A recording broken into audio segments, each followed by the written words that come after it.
Thank you. This, I like these eyes. I saw them yesterday. I feel like they follow you.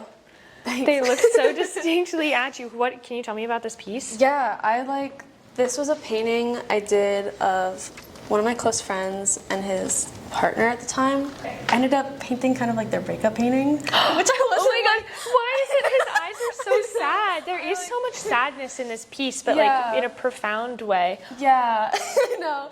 And like I was kind of in like a era of like painting breakup paintings. Like I had like my own breakup that I was going through, and like I had done paintings based on that, and then just naturally I was like just like really enjoying like the process of doing that. I want my paintings to feel like emotional in some way. Like I want there to be like, I want people to be like drawn in by like the eyes too. And, like, the eyes are really, they're so simple. It's like 3-4 lines, but they feel so real.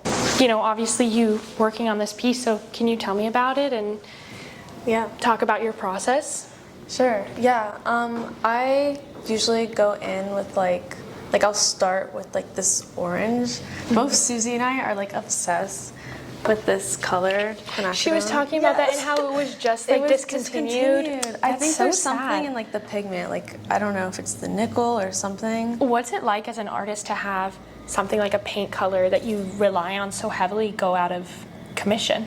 It's like a little devastating. Yeah. But at the same time, I'm so like I've been obsessed with it for maybe like 3 or 4 years, and I feel like it'll force me to like wean out of the color a little bit and like shift things, move on, play with new colors. So tell me about this subject and more about this piece. Yeah. What got you to paint it? So this one, I've been like wanting to do a painting like this for like years. This is Suzi, Cece, and their friend Omri. Aww. And they've been friends since like they were 14. Wow. And like they see each other, like the 3 of them together, maybe like once or twice a year. And every now and then, like look, every single time that they're together, I'm like, I need to take pictures of you guys because I want to do a portrait of you guys. You were talking about how you do layer over layer over layer. So it creates these like shadow.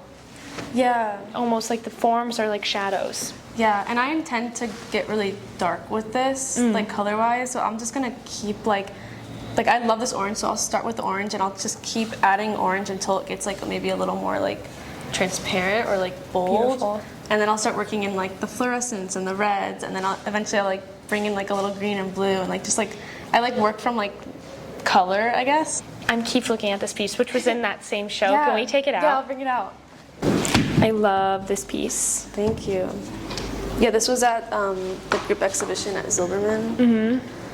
And yours is right next to Suzi's, which again is so lovely because your studios are right next together. I think it like shows, it's clear that you guys influence each other even though your art is so different. Yeah. Tell me more about this piece. Yeah, this is actually a painting of Suzi. Really? Yeah. I didn't know that. Yeah, it's like, it's a little vague, I think, but she helped like pose for me with these. That feeling when you're underwater and the sound kind of like gets muffled. Like I kind of wanted it to feel like that. I paint and then I take off, and then I paint and then I take off. And then eventually, like after layers start to build up, and maybe like once I start getting more confident with like how the painting is going, then I start to like get darker, get bolder. I always love seeing like the underpaintings artists do before, like especially in oil, before they add like the top layer.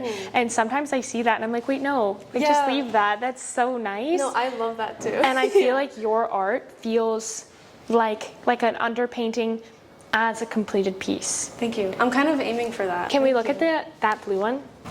This one. And on the side here, the dripping on the bottom. This is so, wait, yeah, can you show that?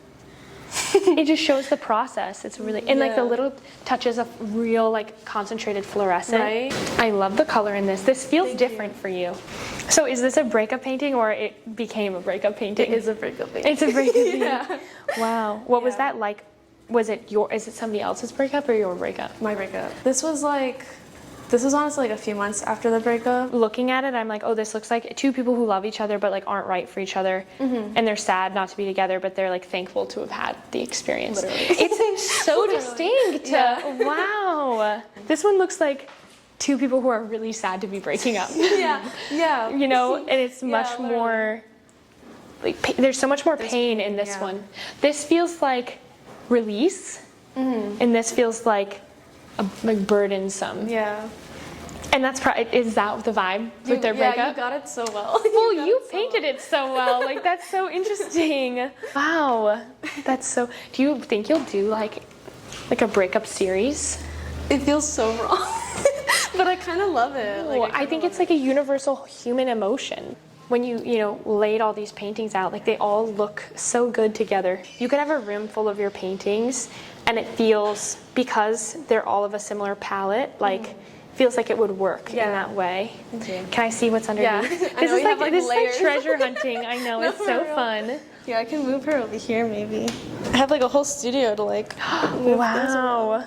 I'm gonna keep peeling things back. Wow. Oh, this one's so... The light in this.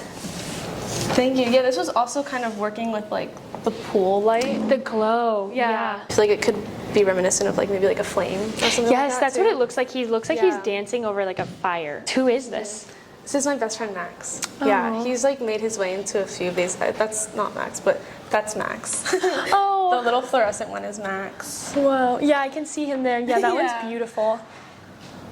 This is so cool. Here, we can move it this way.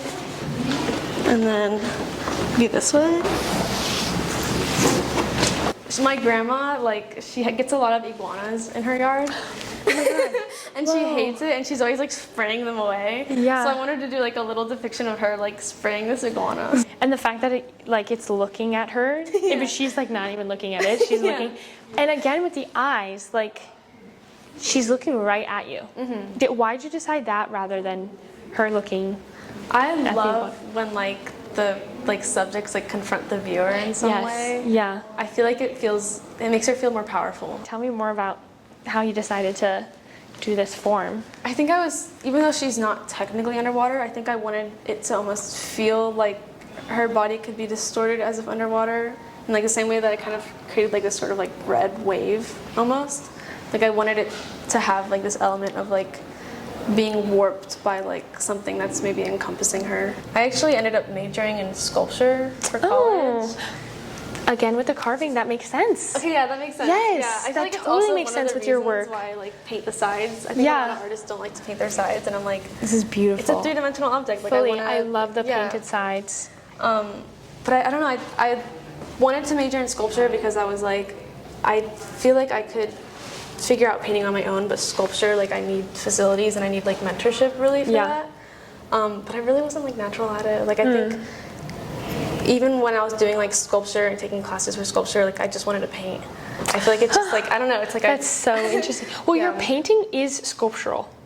Even though it's not 3D, I think because there's so many layers, it feels kind of 3D. I feel like a lot of people dream about wanting to become an artist, but like what was the thing that brought you to actually doing this full time and saying like I'm going to pursue this as my profession? I feel like it's like I couldn't imagine doing anything else, honestly. Like if I had to, I could, but like I feel like I'm like meant to do this. I had like a classmate in college who said that like making art is like brushing your teeth. Like you just sort of like it's just part of your day. Like you have to do it. Like you wake up, brush your teeth, and then you like make something. And I kind of love that idea of like I feel like I just have to do this. Yeah.